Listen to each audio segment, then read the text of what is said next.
Buonasera e benvenuti al TG Sicilia, le principali notizie di oggi. Aggrappati alle camere d'aria per sopravvivere, per giorni in balia del mare i 4 sopravvissuti all'ultima spaventosa tragedia al largo di Lampedusa, 41 i migranti morti. Aperta un'inchiesta ad Agrigento, più di 2000 le vittime nel Mediterraneo solo quest'anno, l'accusa di Save the Children. Ryanair boccia il decreto del governo che modera le tariffe alle stelle per le isole. Duro attacco al presidente Schifani che aveva denunciato i cartelli tra compagnie per alzare i prezzi e spazzatura. Secca replica del governatore, spazzatura e vessare siciliani. Vigile attivo Messina Denaro dopo l'intervento di ieri all'ospedale dell'Aquila. In terapia intensiva per cautela, dice il garante dei detenuti. I legali del boss si riservano di presentare istanza di scarcerazione. Non mi pentirò mai, aveva detto il boss al magistrato. A Palermo, dopo i roghi e i cumuli di spazzatura, ancora un incendio in un parco. I vigili del fuoco chiedono più uomini e mezzi al sottosegretario Prisco. E poi il calcio, Palermo pronto alla sfida di Coppa Italia contro il Cagliari. Corini recupera Di Mariano. A Catania arriva Maffei, il vice Mazzotta, vicino alla firma anche Marsura.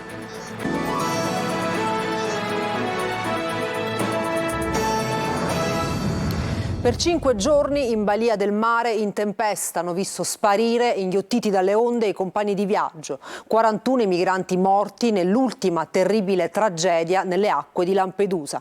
4 i sopravvissuti. Sono più di 2000 le vittime nel Mediterraneo solo quest'anno, l'accusa di Save the Children. Adelaide Barbagallo. Vista dall'alto sembra quasi un puntino. È la carretta in ferro sulla quale sono stati trovati i 4 migranti sopravvissuti all'ultimo tragico naufragio al largo di Lampedusa. Ma era troppo piccola e fragile anche l'imbarcazione sulla quale viaggiavano con altri 41 compagni di traversata, tutti morti. Si è capovolta facendoli finire in mare, tra le vittime anche 3 bambini. Ci siamo aggrappati alle camere d'aria, raccontano i superstiti. Lo hanno fatto anche tanti altri dopo che il barchino si è capovolto a causa di una violentissima onda. Ma con il passare del tempo, forse ore, abbiamo visto i nostri compagni di viaggio prima allontanarsi, trasportati dagli forti correnti del mare, e poi sparire, inghiottiti dalle onde. C'era, raccontano ancora, una barca di ferro vuota e l'abbiamo raggiunta. Su questa barca senza motore sarebbero rimasti 5 giorni, in mezzo ad onde alte 3 metri. Provati e sotto shock si trovano ora all'hotspot di Lampedusa. La procura di Agrigento ha aperto un'inchiesta. Si allunga l'elenco delle vittime. Save the Children stima che oltre 2000 persone siano morte o disperse nel tentativo di attraversare il Mediterraneo dall'inizio del 2023. Questi numeri, prosegue l'organizzazione umanitaria, rischiano di far diventare quest'anno il peggiore in termini di vittime dal 2016. Si tratta, dice Save the Children, di persone in fuga da guerre, violenze, persecuzioni e povertà estrema che stanno pagando con la vita il sogno di un futuro possibile per sé e per i propri figli, in assenza di canali sicuri e legali di accesso in Europa. Caro Voli e Ryanair respinge il decreto del governo per moderare le tariffe dei voli per le isole e giudica spazzatura la denuncia del presidente Schifani contro i cartelli delle compagnie alleate per alzare i prezzi. Secca la replica del governatore, spazzatura e far subire ai siciliani tariffe spropositate. Simona Mazzone. Botta e risposta tra la di Ryanair e di Wilson e il presidente della regione Schifani con l'intervento per sedare gli animi del ministro Urso. Partiamo dal principio. In un'intervista Wilson, parlando del caro voli e del decreto del governo che interviene sulle tariffe da e per Sicilia e Sardegna dagli altri aeroporti italiani, lo definisce ridicolo, illegale, che interferisce con le leggi del libero mercato. Deve essere cancellato e se non verrà cancellato, minaccia, ci sarà un impatto sull'operatività di Ryanair in Italia. Wilson nega di essere parte di un cartello sui voli per Sicilia e Sardegna e ci va giù pesante. Non mi lascio insultare. E riferendosi alle parole di Schifani, dice spazzatura, nient'altro che spazzatura. E mentre il ministro Urso di fronte a questa querel apre alla possibilità di modificare il provvedimento, Schifani insorge. La D di Ryanair spieghi ai milioni di siciliani se non è scandaloso l'atteggiamento di chi approfitta di una situazione di mancata concorrenza, direi quasi di monopolio, per vessare un'intera popolazione con prezzi esorbitanti. Spazzatura, quindi, sbotta, sono certe condotte che abbiamo segnalato all'antitrust per ben 2 volte. Spazzatura e fare subire ai siciliani prezzi spropositati per Natale o agosto. Schifani avrebbe potuto incontrarlo se avesse dato segnali di voler ridurre le scandalose, così le definisce, tariffe della sua compagnia. Ma l'arroganza di quel vettore, dimostrata oggi anche dalle offensive dichiarazioni del suo capo, hanno impedito qualunque tipo di mediazione, dice. E Wilson ne ha pure per il ministro Urso. Le persone che lo stanno consigliando non sanno nulla del settore aereo, non sanno nulla di economia. Se aumenti l'offerta, diminuiscono i prezzi, ma se interferisci e restringi i prezzi, le aziende se ne vanno da un'altra parte, ha detto. Se il decreto dovesse rimanere così, nessuna nuova rotta in Italia, voleremo di più verso la Spagna. Vigile attivo e in terapia intensiva solo per prassi. Il garante per i detenuti descrive così Messina Denaro dopo l'intervento di ieri all'ospedale dell'Aquila. Il legale del boss si riserva un'istanza di scarcerazione. Non mi pentirò mai, aveva detto il boss, interrogato subito dopo l'arresto a gennaio. Natale Bruno. Matteo Messina Denaro, operato ieri pomeriggio per un'occlusione intestinale, è stato trasferito nel reparto di rianimazione, luogo nel quale dovrebbe restare per alcuni giorni. I suoi legali insistono sulla sospensione della custodia in carcere per motivi di salute. Intanto dal verbale reso un paio di giorni dopo l'arresto emergono nuovi particolari. Dice: tutte le telecamere di Campobello, di Mazara e Castelvetrano le so. Spavaldo nel suo narcisismo ammette di conoscere pure i nomi di chi lo cercava. Nega qualsiasi rapporto di tipo istituzionale con pezzi dei viaggi dello Stato e rivela un particolare succulento, un appuntamento col fiancheggiatore Andrea Bonafede, l'uomo che gli prestò l'identità. Io, mette a verbale, ci sono andato al posto di lavoro, anche perché se ci andavo a casa mi arrestavate, perché c'era la telecamera che guardava a casa sua. Chiede il procuratore De Lucia e lei lo sapeva, risposta: tutte le telecamere di Campobello e Castelvetrano le so, primo perché ho l'aggeggio che lei cercava, che non l'avete trovato, e poi perché le riconosco. Il boss poi racconta la sua versione, più che discutibile secondo chi indaga, sull'appoggio alla latitanza ricevuto da parte del geometra Andrea Bonafede, nato nel 1963. Alt, però devi sapere a cosa vai incontro, perché nel caso in cui a me finisce male, anche se muoio, tu sarai sempre arrestato, perché poi lo capiscono anche da morto che sono io, dice. Che fa? Non ti aiuto? Non riuscirei a dirti di no. L'importante è che lo sai. Alla domanda del capo della procura di Palermo De Lucia se in cambio Bonafede ha avuto qualcosa, Matteo Messina Denaro risponde: no, Andrea no, non c'è questa mentalità. Non siamo palermitani, senza avere nulla contro i palermitani, c'è ancora un certo principio, replica De Lucia, che con ironia gli chiedeva se lo faceva per affetto. Dinanzi al procuratore e all'aggiunto Paolo Guida, il boss nega di avere fatto parte di Cosa Nostra, sono uomo d'onore, ma non mi sento mafioso, poi però ammette che forse ci ho fatto affari e non sapevo che fosse Cosa Nostra.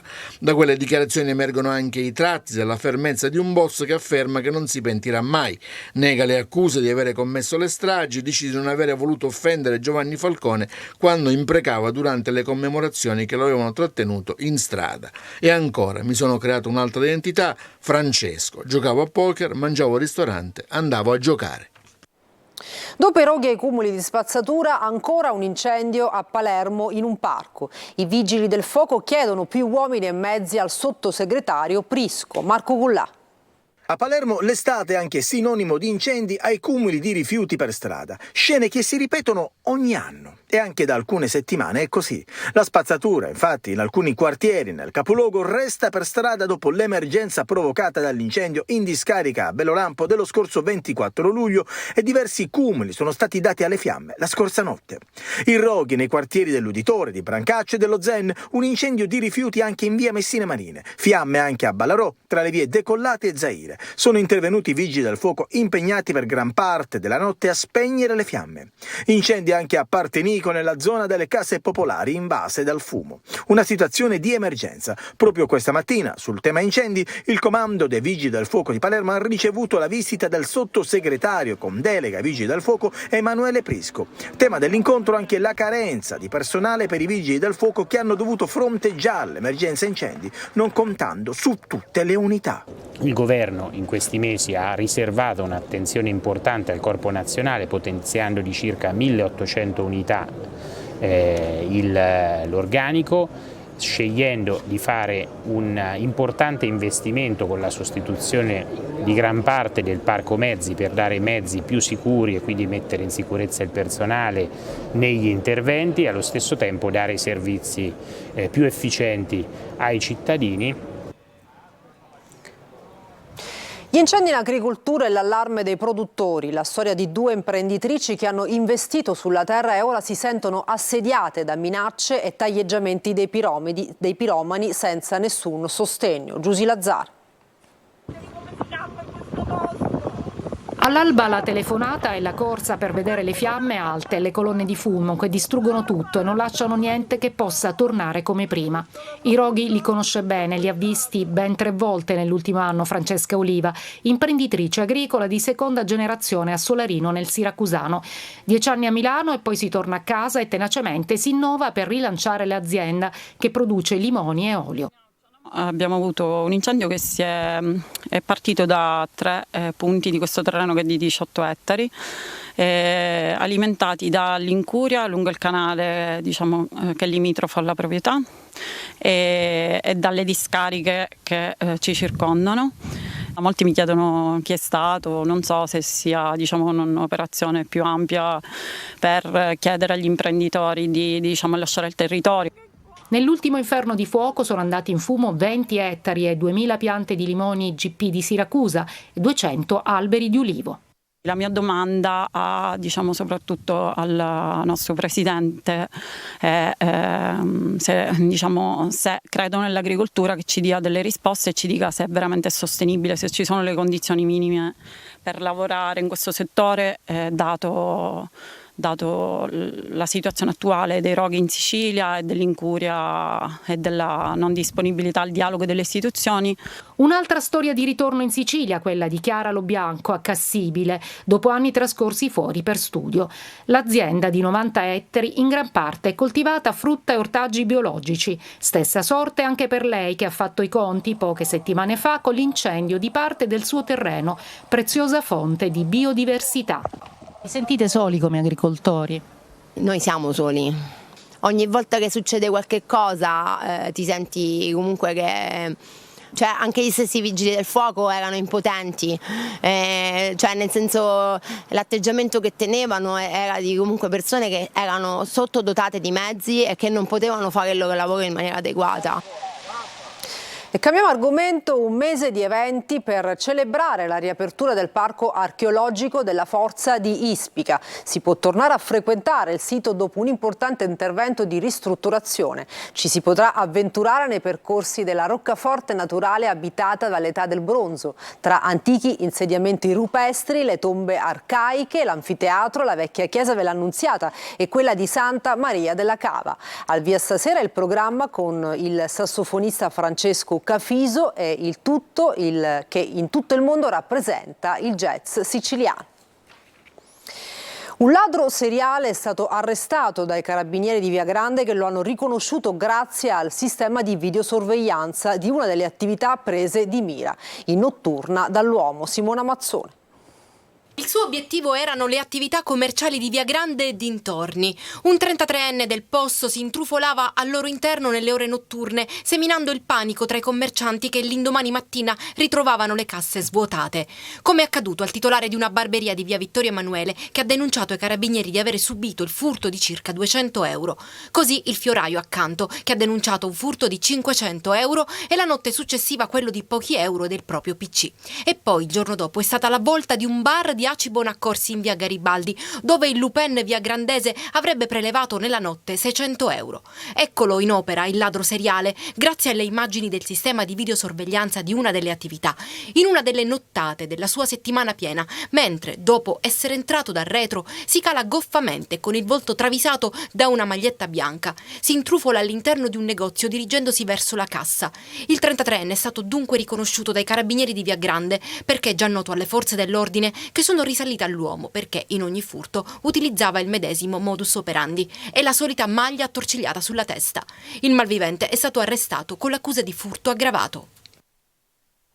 Rapina a un supermercato a Palermo. 2 giovani armati di un forchettone hanno prelevato i soldi in cassa minacciando i dipendenti. Per risalire agli autori del colpo, i carabinieri esaminano le immagini dei sistemi di videosorveglianza. La vita è un viaggio da vivere in sicurezza. Maria Grazia Cucinotta, testimone della campagna della Polizia Stradale che raccomanda prudenza alla guida, soprattutto in questi giorni di grande traffico. Vediamo. E noi ci fermiamo per una pausa, torniamo tra poco con lo sport.